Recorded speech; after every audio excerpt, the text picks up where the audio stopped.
नमामीशमीशान निर्वाणरूपं विभुं व्यापकं ब्रह्मवेदस्वरूपं निज निर्गुणं निर्विकल्पं निरीहं चिदाकाशमाकाशवासं भजेऽहं निराकाररमोङ्करमूलं तुरीयं गिराज्ञानगोतितमीशं गिरीशं करालं महाकालकालं कृपालं गुणागार संसारपारन्नतोऽहं तुषारात्रिसङ्काशगौरङ्गभीरं मनोभूतकोटिप्रभाश्रीशरीरं स्फुरन्मौलिकल्लोलिनी चारुगङ्गा लसद्भालबालेन्दुकण्ठे भुजङ्गा जलकुण्डलं भ्रूसुनेत्रं विशालं प्रसन्नाननं नीलकण्ठं दयालं मृगाधीशचर्माम्बरं मुण्डमालं प्रियं शङ्करं सर्वनाथं भजामि प्रचण्डं प्रकृष्टं प्रगल्भं परेशम् अखण्डम् अजं भानुकोटिप्रकाशं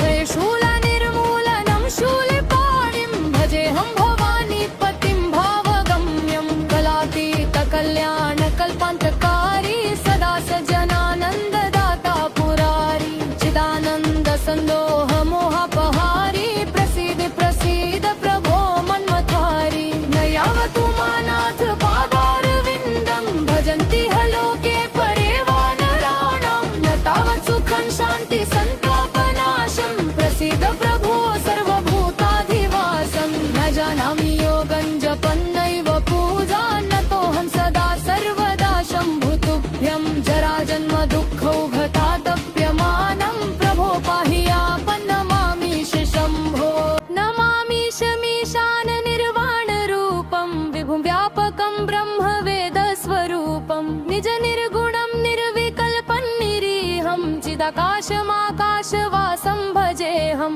निराकाररमोङ्करमूलं तुरीयं गिराज्ञानगोतितमीशं गिरीशं करालं महाकालकालं कृपालं गुणागार संसारपारन्नतोऽहं तुषारात्रिसङ्काशगौरङ्गभीरं मनोभूतकोटिप्रभाश्रीशरीरं स्फुरन्मौलिकल्लोलिनी चारुगङ्गा लसद्भालबालेन्दुकण्ठे भुजङ्गा जलकुण्डलं भ्रूसुनेत्रं विशालं प्रसन्नाननं नीलकण्ठं दयालं मृगाधीशचर्माम्बरं मुण्डमालं प्रियं शङ्करं सर्वनाथं भजामि प्रचण्डं प्रकृष्टं प्रगल्भं परेशम् अखण्डम् अजं भानुकोटिप्रकाशं त्रिशूलनिर्मूलनं शूलिपाणिं भजेऽहं भवानीपतिं भावगम्यं कलातीतकल्याणकल्पान्तकारी सदा सज्जनानन्ददाता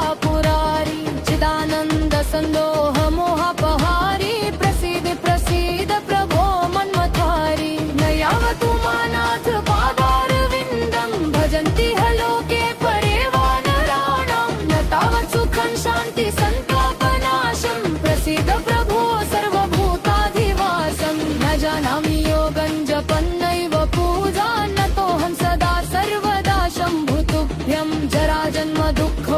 दुःखौघतातप्यमानं प्रभो पाहि आपन्नमामीश शम्भो नमामीशमीशान निर्वाणरूपं विभुं व्यापकं ब्रह्मवेदस्वरूपं निज निर्गुणं निर्विकल्पं निरीहं चिदाकाशमाकाशवासं भजेऽहं निराकाररमोङ्करमूलं तुरीयं गिराज्ञानगोतितमीशं गिरीशं करालं महाकालकालं कृपालं गुणागार संसारपारन्नतोऽहं तुषारात्रिसङ्काशगौरङ्गभीरं मनोभूतकोटिप्रभाश्रीशरीरं स्फुरन्मौलिकल्लोलिनी चारुगङ्गा लसद्भालबालेन्दुकण्ठे भुजङ्गा जलकुण्डलं भ्रूसुनेत्रं विशालं प्रसन्नाननं नीलकण्ठं दयालं मृगाधीशचर्माम्बरं मुण्डमालं प्रियं शङ्करं सर्वनाथं भजामि प्रचण्डं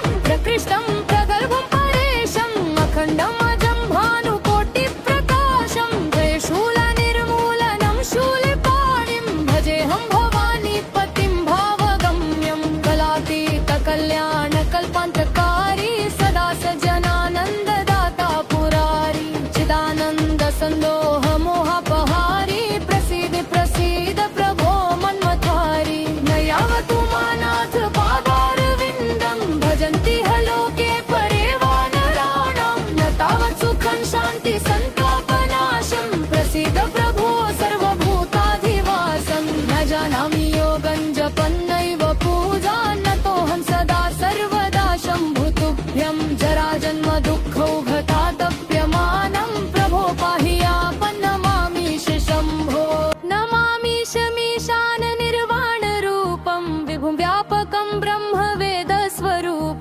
निज निर्गुणं निर्विकल्पं निरीहं चिदाकाशमाकाशवासं भजेऽहं निराकाररमोङ्करमूलं तुरीयं गिराज्ञानगोतितमीशं गिरीशं करालं महाकालकालं कृपालं गुणागार संसारपारन्नतोऽहं तुषारात्रिसङ्काशगौरङ्गभीरं मनोभूतकोटिप्रभाश्रीशरीरं स्फुरन्मौलिकल्लोलिनी चारुगङ्गा लसद्भालबालेन्दुकण्ठे भुजङ्गा जलकुण्डलं भ्रूसुनेत्रं विशालं प्रसन्नाननं नीलकण्ठं दयालं मृगाधीशचर्माम्बरं मुण्डमालं प्रियं शङ्करं सर्वनाथं भजामि प्रचण्डं प्रकृष्टं प्रगल्भं परेशम् अखण्डम् अजं भानुकोटिप्रकाशं त्रिशूलनिर्मूलनं शूलपाणिं भजेऽहं भवानीपतिं भावगम्यं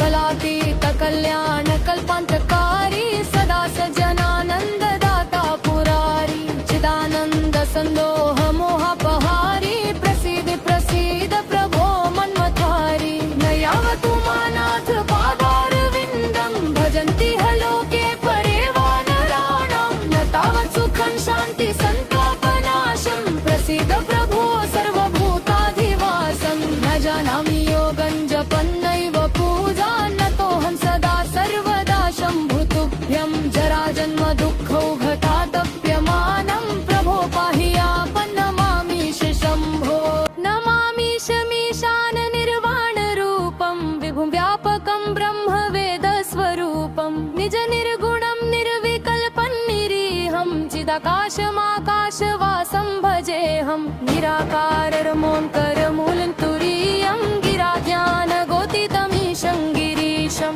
करालं महाकालकालं कृपालं गुणागार संसारपारन्नतोऽहं तुषारात्रिसङ्काशगौरङ्गभीरं मनोभूतकोटिप्रभाश्रीशरीरं स्फुरन्मौलिकल्लोलिनी चारुगङ्गा लसद्भालबालेन्दुकण्ठे भुजङ्गा जलकुण्डलं भ्रूसुनेत्रं विशालं प्रसन्नाननं नीलकण्ठं दयालं मृगाधीशचर्माम्बरं मुण्डमालं प्रियं शङ्करं सर्वनाथं भजामि प्रचण्डं प्रकृष्टं प्रगल्भं परेशम् अखण्डम् अजं भानुकोटिप्रकाशं त्रिशूलनिर्मूलनं शूलपाणिं भजेऽहं भवानीपतिं भावगम्यं कलातीतकल्याणकल्पान्तकारी सदा सज्जनानन्ददाता पुरारी चिदानन्दसन्दोहमोहापहारी प्रसीद प्रसीद प्रभो मन्मथारी न यावतु मानाथ पादारविन्दं भजन्ति ह लोके परे वानराणां न तावत् सुखं शान्ति सन्तापनाशं प्रसीद प्रभो सर्वभूताधिवासं न जानामि योगं जपन्नैव पूजान्नतोऽहं सदा सर्वदा शम्भुतुभ्यं जराजन्म दुःखौघटातप्यमानं प्रभो पाहि आपन्नमामीश शम्भो नमामीशमीशान निर्वाणरूपं विभुं व्यापकं ब्रह्मवेदस्वरूपं निज निर्गुणं निर्विकल्पं निरीहं चिदाकाशमाकाशवासं भजेऽहं निराकाररमोङ्करमूलं तुरीयं गिराज्ञानगोतितमीशं गिरीशं करालं महाकालकालं कृपालं गुणागार संसारपारन्नतोऽहं तुषारात्रिसङ्काशगौरङ्गभीरं मनोभूतकोटिप्रभाश्रीशरीरं स्फुरन्मौलिकल्लोलिनी चारुगङ्गा लसद्भालबालेन्दुकण्ठे भुजङ्गा जलकुण्डलं भ्रूसुनेत्रं विशालं प्रसन्नाननं नीलकण्ठं दयालं मृगाधीशचर्माम्बरं मुण्डमालं प्रियं शङ्करं सर्वनाथं भजामि प्रचण्डं प्रकृष्टं प्रगल्भं परेशम् अखण्डम् अजं भानुकोटिप्रकाशं त्रिशूलनिर्मूलनं शूलपाणिं भजेऽहं भवानीपतिं भावगम्यं कलातीतकल्याणकल्पान्तकारी सदा सज्जनानन्ददाता पुरारी चिदानन्दसन्दोहमोहापहारी प्रसीद प्रसीद प्रभो मन्मथारी न यावतु मानाथ पादारविन्दं भजन्ति ह लोके परे वानराणां न तावत् सुखं शान्ति सन्तापनाशं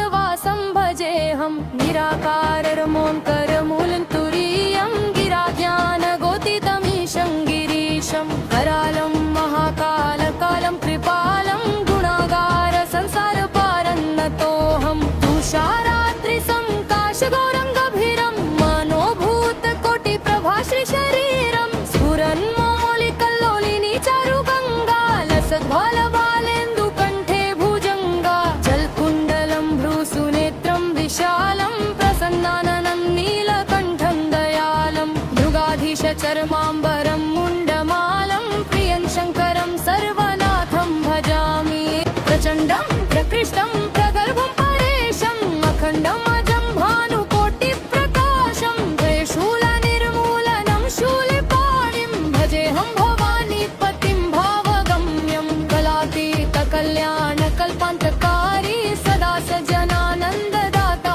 पुरारी चिदानन्दसन्दोहमोहापहारी प्रसीद प्रसीद प्रभो मन्मथारी न यावतु मानाथ पादारविन्दं भजन्ति ह लोके परे वानराणां न तावत् सुखं शान्ति सन्तापनाशं प्रसीद प्रभो सर्वभूताधिवासं न जानामि योगं जपन्नैव पूजा नतोऽहं सदा सर्वदा शम्भुतुभ्यं जराजन्म दुःखौघतातप्यमानं प्रभो पाहि आपन्नमामीश शम्भो नमामीश मीशान निर्वाणरूपं विभुं व्यापकं ब्रह्म वेदस्वरूपं निज निर्गुणं निर्विकल्पं निरीहं चिदाकाशमाकाशवासं भजेऽहं निराकाररमोङ्करमूलं तुरीयं गिराज्ञानगोतितमीशं गिरीशं करालं महाकालकालं कृपालं गुणागार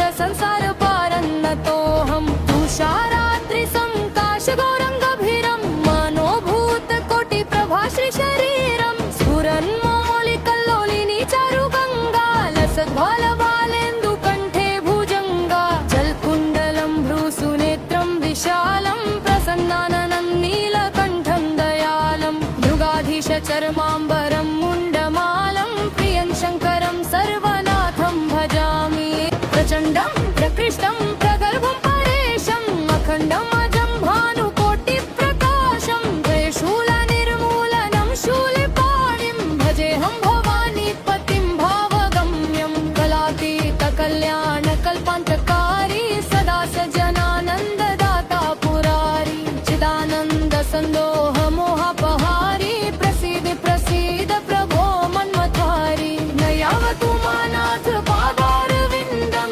भजन्ति ह लोके परे वानराणां न तावत् सुखं शान्ति सन्तापनाशं प्रसीद प्रभो सर्वभूताधिवासं न जानामि योगं जपन्नैव पूजा नतोऽहं सदा सर्वदा शम्भुतुभ्यं जराजन्म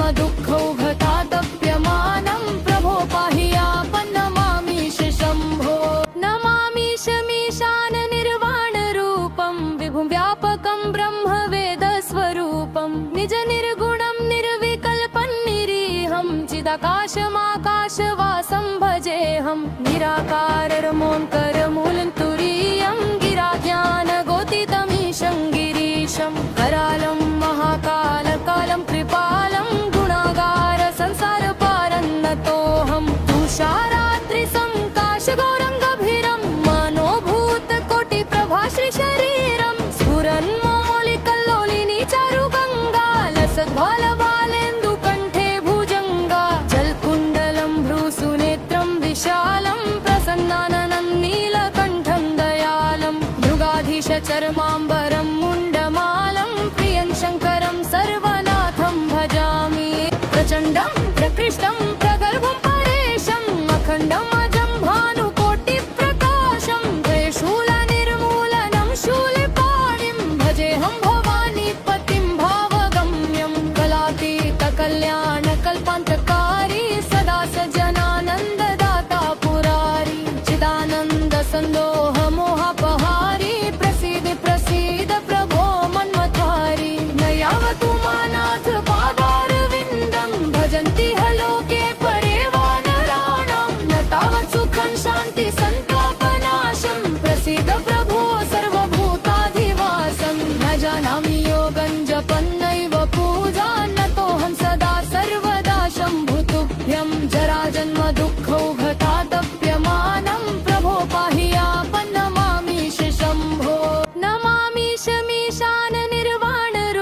चिदाकाशमाकाशवासं भजेऽहं निराकाररमोङ्करमूलं तुरीयं गिराज्ञानगोतितमीशं गिरीशं करालं महाकालकालं कृपालं गुणागार संसारपारन्नतोऽहं तुषारात्रिसङ्काशगौरङ्गभीरं मनोभूतकोटिप्रभाश्रीशरीरं स्फुरन्मौलिकल्लोलिनी चारुगङ्गा लसद्भालबालेन्दुकण्ठे भुजङ्गा जलकुण्डलं भ्रूसुनेत्रं विशालं प्रसन्नाननं नीलकण्ठं दयालं मृगाधीशचर्माम्बरं मुण्डमालं प्रियं शङ्करं सर्वनाथं भजामि प्रचण्डं प्रकृष्टं प्रगल्भं परेशम् अखण्डम् अजं भानुकोटिप्रकाशं त्रिशूलनिर्मूलनं शूलिपाणिं भजेऽहं भवानीपतिं भावगम्यं कलातीतकल्याणकल्पान्तकारी सदा सजनानन्ददाता पुरारी चिदानन्दसन्दोहमोहापहारी प्रसीद प्रसीद प्रभो मन्मथारी न यावतु मानाथ पादारविन्दं भजन्ति ह लोके परे वानराणां न तावत् सुखं शान्ति सन्तापनाशं प्रसीद प्रभो सर्वभूताधिवासं न जानामि योगं जपन्नैव पूजा नतोऽहं सदा सर्वदा शम्भुतुभ्यं जराजन्म दुःखौघतातप्यमानं प्रभो पाहि आपन्नमामीश शम्भो नमामीश मीशान निर्वाणरूपं विभुं व्यापकं ब्रह्मवेदस्वरूपं निज निर्गुणं निर्विकल्पं निरीहं चिदाकाशमाकाशवासं भजेऽहं निराकाररमोङ्करमूलं तुरीयं गिराज्ञानगोतितमीशं गिरीशं करालं महाकालकालं कृपालं गुणागार संसारपारन्नतोऽहं तुषारात्रिसङ्काशगौरङ्गभीरं मनोभूतकोटिप्रभाश्रीशरीरं स्फुरन्मौलिकल्लोलिनी चारुगङ्गा लसद्भालबालेन्दुकण्ठे भुजङ्गा जलकुण्डलं भ्रूसुनेत्रं विशालं प्रसन्नाननं नीलकण्ठं दयालं मृगाधीशचर्माम्बरं मुण्डमालं प्रियं शङ्करं सर्वनाथं भजामि प्रचण्डं प्रकृष्टं प्रगल्भं परेशम् अखण्डम् अजं भानुकोटिप्रकाशं त्रिशूलनिर्मूलनं शूलिपाणिं भजेऽहं भवानीपतिं भावगम्यं कलातीतकल्याणकल्पान्तकारी सदा सजनानन्ददाता पुरारी चिदानन्दसन्दोहमोहापहारी प्रसीद प्रसीद प्रभो मन्मथारी न यावतु मानाथ पादारविन्दं भजन्ति ह लोके परे वानराणां न तावत् सुखं शान्ति सन्ता